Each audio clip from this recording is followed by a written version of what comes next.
Hello everyone, Nyonstar here, and in 2022 I moved to Texas against my will. Consider this a sequel to the getting kicked out of my house video, since I'm talking about a different time I lost my living arrangements. In late 2020, my dad started talking to a woman he dated back in high school. My mother passed in 2018, so my dad was single. In early 2021 they started dating, and my dad started talking about moving to Texas, since that's where she was living. For context, I was born in New Mexico, and I lived in New Mexico my entire life. In fact, I only left Albuquerque once when we went on a field trip to Santa Fe, which is the next town over. So the idea of moving to a different state scared me. Anyway, his girlfriend visited us over the summer, and my dad reconsidered moving due to a misunderstanding. I felt bad, but I was thrilled when he told me we weren't going to Texas. But then they made up, and after we moved from our temporary apartment to our refurbished apartment in September, he started talking about moving again. Around Thanksgiving that year, my dad took my brother on a trip to visit his girlfriend. That man was so eager to visit, he didn't even have anyone set up to take care of the animals. I ended up protesting enough to stay home. I've never been on a plane and I wasn't about to start.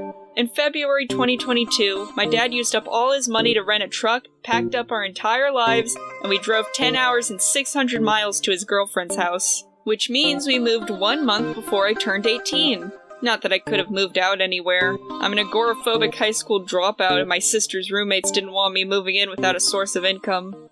We arrived at our house pretty late, and then our dog ran away. My dad didn't think to check if the fence had no gaps, so he just put Toby out in the backyard while he got us settled. He went to check up on the dog 15 minutes later and he was gone. We did get him back later that week, but I was so upset.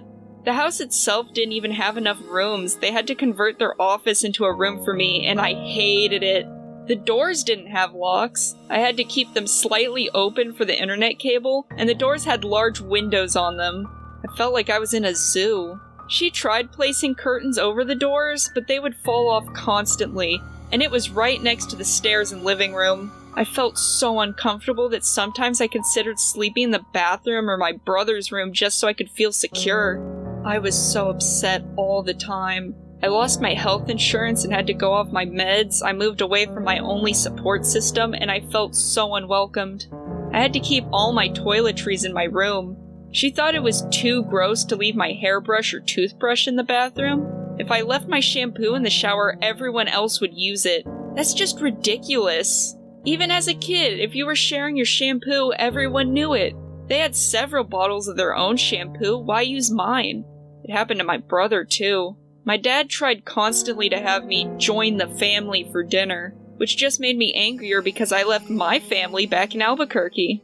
I only ever ate with them once, and I ran the moment I could. For my 18th birthday, I wanted to go have lunch with my dad, but he got mad at me for not wanting to go out and have dinner with the whole family, including the people I just met less than a month ago. I couldn't go out anyway because I was having withdrawals.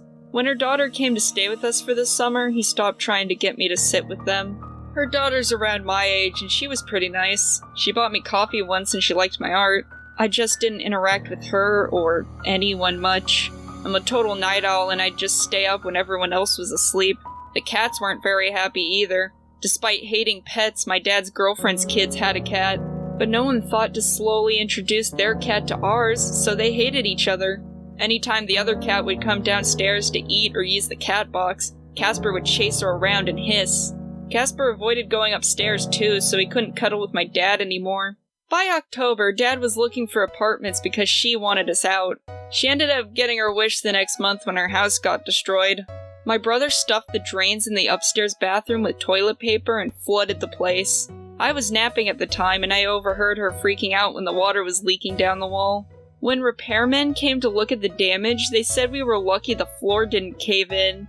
For added context, my room was directly below my brother's room and the upstairs bathroom, so if it had collapsed, it might have killed him and would have killed me. Thanks, Avery.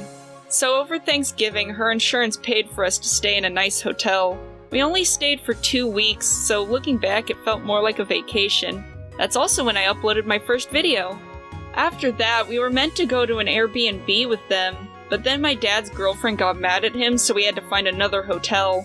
We stayed at one for 2 days, and then stayed at a long-stay hotel for 6 months. it was horrible.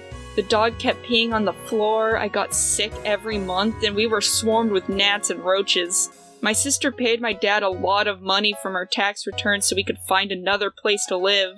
He took all the money she gave him and the money from his own tax return and gave it to his girlfriend to compensate for her house, even though she had house insurance. He didn't even tell my sister that he gave away the money. I had to tell her. And the whole time we were in hotel rooms, he complained about how he wished he never moved to Texas. He ended up taking out a loan and we moved into our current apartment on July 1st, 2023. So to wrap this up, I hate living in Texas. No hate to anyone who lives here, but I hate it here. I am not a Texan, I am New Mexican. I've been here for 3 years and I can't wait to leave. I lived in New Mexico for almost 18 years and I miss it every day. If you dropped me in a random part of Albuquerque, I could find my way around. If you dropped me anywhere in the town I'm in, even just down the street, I'd be dead so fast. I'd do almost anything to move back. But that's enough complaining for today. See you next time. Bye!